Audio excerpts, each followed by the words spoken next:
Hello, welcome to Jimmy's Allotment. Today I'm going to be explaining preparations for greenhouse to get your greenhouse ready for putting your tomatoes and other crops in.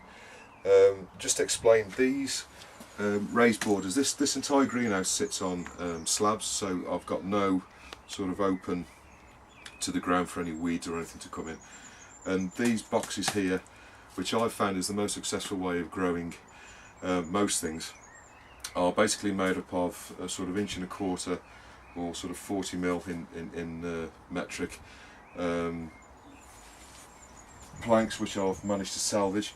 And basically what I've done is built a sort of box with inside the greenhouse, which is obviously 10 foot across and around 3 foot across, 3 foot wide, 10 foot long, and the depth of it is around about 15-16 inches. You'll notice at the bottom here the boards don't actually touch the ground, so they're actually suspended up off the ground by some steel bars which are screwed into the back, and you can't quite see them but they're also here as well, which then hold the boards off the ground. The reason for doing this is I don't want the boards to rot. If these were sitting on the ground, they would be sitting in moisture on the ground, and obviously that would then start to rot the boards. Also, to protect the boards, I've got some polythene, see-through. This one's got see-through polythene all the way around, and any polythene really, anything that's waterproof will do, and that goes all the way around. There's actually 2 pieces of polythene which go all the way around. Obviously, there's a joint at that end and a joint at that end. If you do join the polythene, make sure it overlaps by at least 18 inches or 2 feet, so you don't get any moisture going between them into the wood. The only place it's actually attached is on the top, so I've got just some thin strip of wood on the top here, which is nailed through. So apart from this top part, there's no nail holes going down the side where moisture can seep through onto the wood. So this basically keeps the wood dry. That's the box. For preparing the actual soil or the earth inside the boxes, what I've done with this is the bottom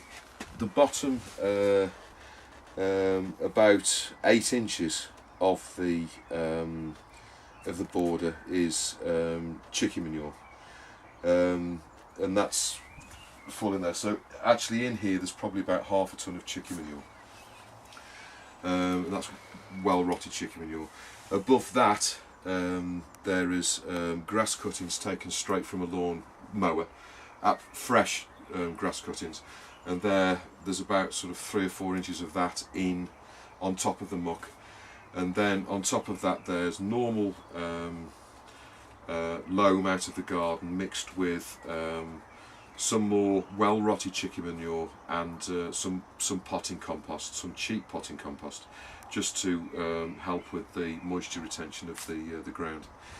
Now, the reasons for doing this: at the bottom I've got the muck that's obviously rotting. When the chicken manure rots, it releases various gases, and that filters through the soil. That feeds the tomatoes. The reason for the grass, it's a Victorian trick, and as the grass cuttings rot, it gives off a lot of heat, and that basically makes the soil warm, and that's the best conditions, particularly for cucumbers that you can see across the back. It keeps the bed warm, keeps the roots warm, keeps the greenhouse warm, and obviously the plants will flourish the best in those conditions. And then the soil, the loam at the top mixed with the chicken manure and also the potting compost, just gives the plant its nutrients that it will need, because on the plant obviously the roots which come from the plant will absorb the nutrients from the top. At the end of the year, when you've taken your plants out, I will then turn over all of this, so bringing the chicken manure to the top, etc. And then next year I will again do the same thing in preparation. To enhance the soil at the top, or the condition of the soil, I've also added used coffee granules.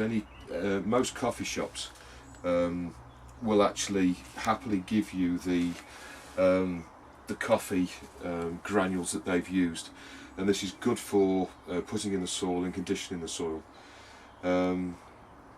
So that adds also nutrition into the soil. The second thing that I've added, because of the the tomatoes, is I've also added ash from the fires that I've had over the last few months, and this increases the potassium levels in the soil, which is what the tomatoes need to grow their fruits. So if there's a rich potassium level or potash within the soil, that will then encourage the tomatoes to fruit heavily and to to yield a very good crop. When these tomatoes get a little higher, obviously I will put some canes in here to train them up canes, but as soon as the first fruit trusses come on, and this is just about starting here, as soon as that develops, I will start to feed additional food to these tomatoes, and that's typically done in a water. This is an example here. Some tomato feed, and I will feed them once a week with that, just a capful in the watering can, just to give it that extra boost again. I intend to do exactly the same on this side. This is another box that I made at the start of this year. Again, it's got plastic exactly like this one, raised off the ground. And in here there'll be more tomatoes, except these are a bush variety, which I need to get in because these are starting to look a little bit like they're ready to go, and they're starting to get a bit leggy, so I need to get them in the ground now. And at and along the back I'll also have some more of these sort of high tomatoes. So if you take your time to prepare the box or the board or whatever within your greenhouse, it's well worth it, because the yield of tomatoes and cucumbers, lettuce and everything else that you will grow in your greenhouse will increase dramatically. So it's well worthwhile spending a couple of hours preparing the border to improve your yield of tomatoes. I'm expecting to get somewhere in the region, these cucumber plants will grow up and up the roof here, and I'm expecting to get anywhere between 15 and 30 cucumbers off each of these plants, and there's 8 of those. And obviously the tomatoes will crop. I'm expecting maybe 4 or 5 fruit trusses on each of those, with 4 or 5 tomatoes on each truss. So I'm expecting a reasonable amount of tomatoes. And later in the year I'll be showing you how to continue looking after those plants, and how you can make things with the produce that you've made from your greenhouse. So I hope this has helped you, giving you a little bit of advice of how to set up your greenhouse. Maybe it's your first time of doing it, or if you just want to improve the yield that you're getting from your greenhouse. So thanks for watching Jimmy's Allotment, and I'll see you very soon. Thank you. Bye bye.